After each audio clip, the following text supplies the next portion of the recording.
Truck का horn अभी भी खाई से गूंज रहा था। बचाव दल पहुंचा। ड्राइवर जगदीश की हालत गंभीर थी, लेकिन वो बार बार एक ही बात कह रहा था, मैंने उसे नजरअंदाज कर दिया। मैंने उसकी आवाज सुनी लेकिन रुका नहीं। इस कहानी में सभी नाम, स्थान और घटनाएं लोगों की सुरक्षा और गोपनीयता के लिए बदल दिए गए हैं। यह हिमाचल के उस इनफेमस मोड़ पर तीसरा हादसा था, सिर्फ 1 महीने में। लेकिन इस बार कुछ अलग था। जगदीश के ट्रक के डैशबोर्ड पर कैमरे में कुछ रिकॉर्ड हुआ था, जो पुलिस और लोकल दोनों के लिए समझ से बाहर था। पहाड़ों की इस तंग सड़क पर पिछले 10 सालों में 80 से ज्यादा हादसे हो चुके थे। लोग इसे श्रापित सड़क कहते थे, लेकिन लोकल ड्राइवर की एक अजीब मान्यता थी। वो कहते थे कि हर एक्सीडेंट से बचा जा सकता है, बशर्ते आप उस मोड़ पर आने वाली आवाज का सम्मान करें। समय में 6 घंटे पीछे चलते हैं। जगदीश अपना लोडेड ट्रक लेकर दिल्ली से मनाली जा रहा था। रात के 10 बज रहे थे और अमावस की रात थी। पहाड़ी की सड़कों पर सिर्फ उसके ट्रक की हेडलाइट ही दिख रही थी। जैसे ही वो उस मोड़ के पास पहुंचा, उसने एक मधुर आवाज सुनी। कोई लड़की गाना गा रही थी। आवाज बिल्कुल क्लियर थी, जैसे कोई उसके ट्रक के ठीक बगल में खड़ा हो। जगदीश ने सोचा कि शायद कोई लोकल लड़की होगी जो रात में जंगल से होकर गुजर रही होगी। उसने स्पीड बढ़ा दी, लेकिन जैसे ही ट्रक मोड़ पर पहुंचा, स्टीयरिंग अचानक फिसल गया और सीधे खाई में चला गया। अब असली कहानी शुरू होती है। डैशबोर्ड कैमरे के फुटेज में एक अजीब सी चीज रिकॉर्ड हुई थी।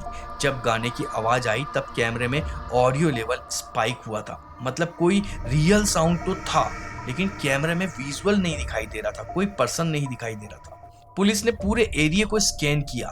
वहां कोई ना घर था, न कोई साइट थी, मतलब कुछ भी नहीं था। गहरा जंगल था वहां पर।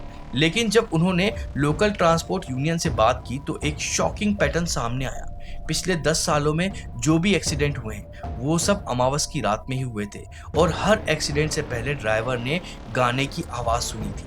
सबसे इंटरेस्टिंग बात यह थी कि जो ड्राइवर उस आवाज को सुनकर ट्रक को रोक देते थे, वो रिस्पेक्टफुली वेट करते थे।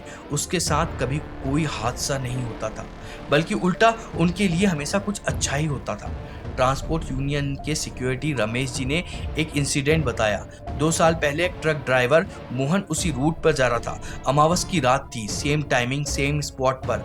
उसे भी गाने की आवाज सुनाई दी, लेकिन मोहन ने ट्रक को रोक दिया, रिस्पेक्टफुली इंतजार करा। कुछ देर बाद गाना बंद हो गया और वो आगे बढ़ गया। उसी रात उसे पता चला कि उसके घर में उसके पिताजी को हार्ट अटैक आया था, लेकिन वो बिल्कुल सेफ थे, क्योंकि जो पड़ोसी थे वो टाइम पर हॉस्पिटल उनको ले गए थे। यह कोइंसिडेंस हो सकता है, लेकिन ऐसी कई सारी स्टोरी थी। अब असली मिस्ट्री की बात सुनिए।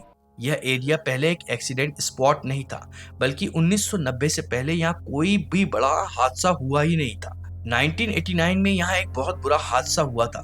एक लोकल फैमिली थी, उनकी 19 साल की एक लड़की थी जिसका नाम कविता था। वो अपने साथी के साथ में इस मोड़ पर गई थी। वो एक सिंगर थी और अक्सर यहाँ पर प्रैक्टिस करने आया करती थी, क्योंकि यहाँ की एकॉस्टिक बहुत अच्छी थी। उस रात कुछ गलत हुआ। कविता और उसका साथी अजीब ढंग से गायब हो गए। उनका स्कूटर वहीं मिला, लेकिन वो दोनों कभी नहीं मिले। उसके बाद से उसी मोड़ पर एक्सीडेंट होना शुरू हो गए थे।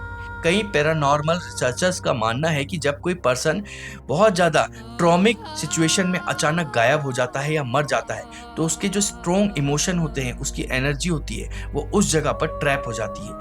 कविता की सिंगिंग वॉइस और उसका इस तरह से गायब हो जाना उस जगह को सुपर नेचुरल हॉटस्पॉट बना देता है। लेकिन यह दिलचस्प बात यह है कि वो सिर्फ उन्हीं लोगों के साथ में करती है जो उसकी आवाज को नजरअंदाज करते हैं। जो लोग रिस्पेक्टफुली सुनते हैं, इंतजार करते हैं, उनके साथ हमेशा अच्छा ही होता है। लेकिन एक बड़ा सवाल अभी भी है, कविता और उसका साथी उस रात एक्चुअली क्या हुआ था उनके साथ? ये एक बहुत बड़ी मिस्ट्री है। आखिरकार वो लोग कैसे गायब हो गए, कहाँ गायब हो गए, क्या वो जिंदा है भी या नहीं? एक बात तो पक्की है, उस पहाड़ी मोड़ पर अगली अमावस की रात फिर से कोई गाना गूंजेगा, और फिर से किसी को चूज करना होगा कि वो उस गाने को सुने या नजरअंदाज कर दे। अगर आपको यह वीडियो पसंद आया तो इसको लाइक करिएगा, और हमारे चैनल पर हम इसी तरह की सच्ची डरावनी कहानियां लेकर आते रहते हैं। तो अगर आप देखना चाहते हैं तो हमारे चैनल को सब्सक्राइब कर लीजिएगा। चलिए फिर मिलते हैं किसी और कहानी के साथ में। तब तक के लिए धन्यवाद।